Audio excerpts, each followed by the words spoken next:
श्री गंगानगर से लेकर प्रतापगढ़ तक संपूर्ण राजस्थान को कवर करते हैं हम। राजस्थान की हर खबर देखते रहिए डीपीके न्यूज पर।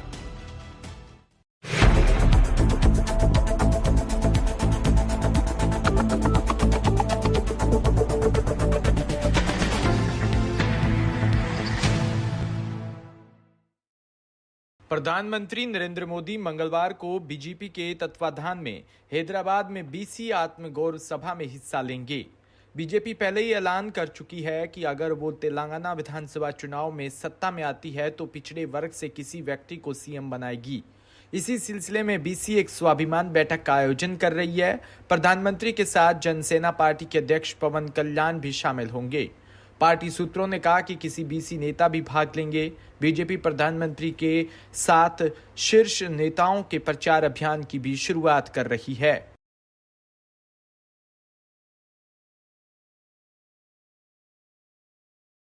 राजस्थान के मुख्यमंत्री अशोक गहलोत ने विधानसभा चुनाव के आखिरी दिन जोधपुर की सरदारपुरा विधानसभा में अपना नामांकन पर्चा दाखिल किया। सोमवार को करीब 11:15 बजे पत्नी सुनीता व बेटे वैभव गहलोत के साथ वो यहां आए और रिटर्निंग अधिकारी के पास पर्चा दाखिल करने के बाद वो मीडिया से रूबरू हुए। गहलोत ने साफ तौर पर विश्वास जताते हुए कहा कि उनकी सबसे महत्वपूर्ण चिरंजीवी योजना सहित कई जनहितकारी योजनाओं को जनता ने स्वीकार करते हुए एक बार फिर से राजस्थान में कांग्रेस की सरकार बनाने का मन बना लिया। उन्होंने भारतीय जनता पार्टी की नीतियों पर नाराजगी व्यक्त करते हुए कहा कि भाजपा देश में डराने का माहौल पैदा कर रही है।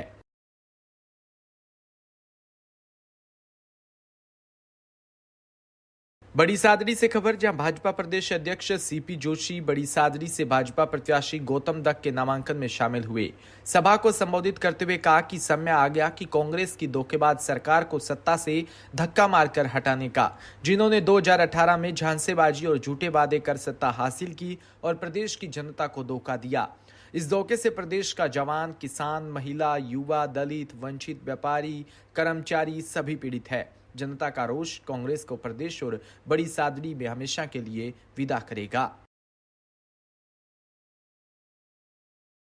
राजस्थान में चुनावी बिसात पूरी तरह बिछकर तैयार है। नेताओं के तीखे तेवर और आरोप प्रत्यारोप अब खुले मंचों से सुनाई दे रहे हैं।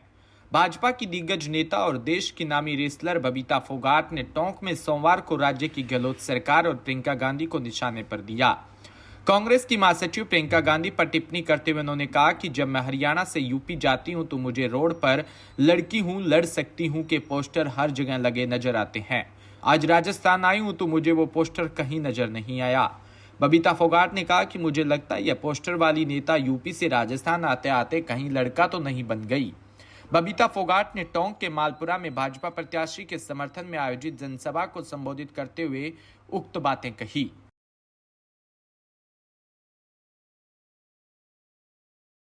वाराणसी से खबर, जहां ज्ञानव्यापी परिसर में 21 जुलाई को कोर्ट के आदेश के बाद शुरू हुई सर्वे की कार्रवाई 2 नवंबर को खत्म हो चुकी है।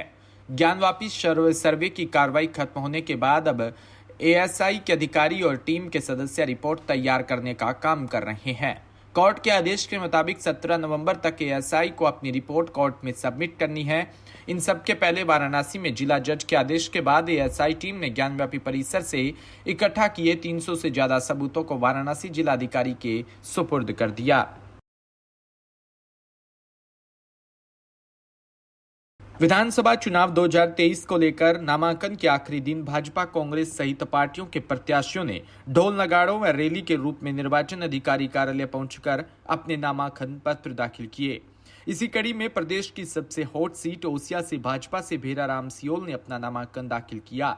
जोधपुर जिले की ओसिया विधानसभा सीट से भारतीय जनता पार्टी के प्रत्याशी भेराराम चौधरी ने सोमवार को अभिजीत मुहूर्त 12:21 पर रिटर्निंग ऑफिसर के समक्ष नामांकन पत्र प्रस्तुत किया।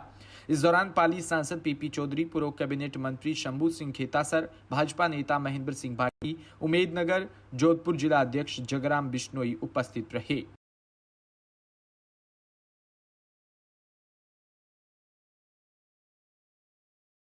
विधानसभा चुनाव 2023 को लेकर नामांकन के आखिरी दिन भाजपा, कांग्रेस सहित पार्टियों के प्रत्याशियों ने ढोल नगाड़ों व रैली के रूप में निर्वाचन अधिकारी कार्यालय पहुंचकर अपने अपने नामांकन पत्र दाखिल किया। इसी कड़ी में प्रदेश की सबसे हॉट सीट से ओसिया से दिव्या मदेरणा ने अपना नामांकन दाखिल किया। इस दौरान विधायक दिव्या मदेरणा के साथ ही उनकी माता, जिला प्रमुख लीला मदेरणा, बहन रूबल सहित कांग्रेस के नेता और पदाधिकारी भी उनके साथ मौजूद रहे। नामांकन पत्र दाखिल करने के बाद विधायक दिव्या मदेरणा ने मीडिया से बात की और उन्होंने पिछले 5 साल में राज्य सरकार द्वारा करवाए गए विकास कार्यों के साथ ही जन कल्याणकारी योजनाओं को लेकर एक बार फिर जनता के बीच जाने की बात कही। इस दौरान उन्होंने कहा कि मैंने 103 पानी की पीली टंकियों का निर्माण करवाया, मैंने ओसिया में गुंडा राज नहीं पनपने दिया। नामांकन के बाद पहली बार आप मीडिया से रूबरू रहे, क्या प्रतिक्रिया रहेगी आपकी? मैं ओसिया के विकास के लिए 2023 में दूसरी बार नामांकन दाखिल कर रही हूँ। मैंने पिछली बार आपको इसी जगह पर आपने मुझसे प्रश्न पूछा था कि आपका क्या विजन ओसिया के लिए रहेगा, तो मैंने कहा था कि मैं भेड़ हल्ला की परियोजना लाऊंगी जो मेरे पिता का अधूरा सपना है। मैं मथानिया का सैटेलाइट हॉस्पिटल लेकर आऊंगी जो वहाँ की मांग है।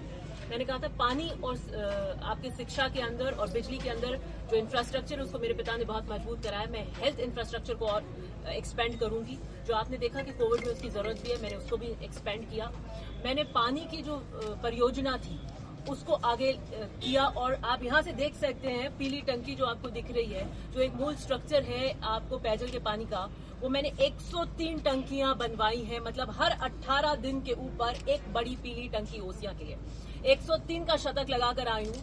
दूसरी पाली खेलूंगी तो दोहरा तीसरा शतक लगाऊंगी, ये वादा करके जाती हूँ। पिछली बार कहा था कि मैं ओसिया के लिए रचनात्मक काम कराऊंगी और आत्मविश्वास से आई हूँ। आत्मविश्वास मेरा आभूषण है। मैंने दूसरी एक बात कही थी कि मैं ओसिया की जनता को भ्रष्टाचार मुक्त शासन दूंगी। 80%, 99% नहीं, मैंने 101% भ्रष्टाचार के ऊपर अंकुश लगाया। मैंने एक वादा और किया था कि मैं जातिवाद से ऊपर उठकर गुंडा राज खत्म करूंगी और मैंने वो स्नेह ओसिया में बनाए रखा। मैंने कोई असामाजिक तत्व और भय का माहौल नहीं पनपने दिया। मैंने गुंडा राज पे अंकुश लगाया। तो मुझे लगता है मेरा काम बोलेगा और अपने काम के आधार के ऊपर मैं इस बार वोट मांगने आई हूँ। पिछली बार जब मैं आई थी मैंने जनता से अपील करी थी कि विकट परिस्थितियों में एक बेटी आई है, मैं इस रन में आपके लिए लड़ रही हूँ। मेरे दादा और पिता के किए कामों की पहचान से आप मुझे जानते हैं, लेकिन 5 साल बाद जब आऊंगी डंके की चोट पर अपने काम के आधार पर आपके बीच में आऊंगी, अपनी कार्यशैली के बीच में लेकर आपके बीच में आऊंगी और मैं बड़े आत्मविश्वास के साथ अपने कार्यशैली को लेकर आगे प्रचार करूंगी कांग्रेस के लिए। पिछली बार आपका बीजेपी और निर्दलीय साथ त्रिकोणीय संघर्ष था, उसमें कहीं ना कहीं कांग्रेस को फायदा हो। इस बार क्या चुनौती रहेगी जब बीजेपी के साथ आपका आमना सामना रहेगा? आप मीडिया से हैं तो आप देख रहे हैं मैं चौतरफा चुनौती के लिए तैयार हूँ और मुझे नहीं लगता है कि मुझे सामने के किसी प्रतिद्वंदी को देखने की जरूरत है और यही कारण है कि मैं व्यक्तिगत आरोप नहीं लगाती। मैं हमेशा पार्टी या जो योजनाएं हैं उसके संबंध में बात करती हूँ, चाहे मेरे ऊपर कितने भी निम्न प्रकार के हर प्रतिद्वंदियों ने आरोप लगाए, मैं कभी व्यक्तिगत आरोप नहीं लगा। मुझे मेरी कार्यशैली पर भरोसा है और मैं अपने कार्यकर्ताओं के दम पर जो खरा सोना है, जो मुझे विरासत में मिला है, उसका एफिडेविट मैं नहीं भर सकती हूँ, वो कागजों में नहीं समा सकता है। उन कार्यकर्ताओं के दम पर चुनाव लड़ने जा रही हूँ। बहुत बहुत धन्यवाद।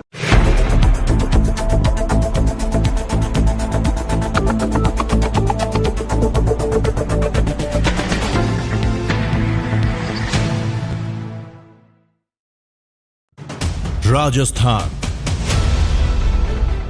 समृद्ध विरासत है इसकी शान।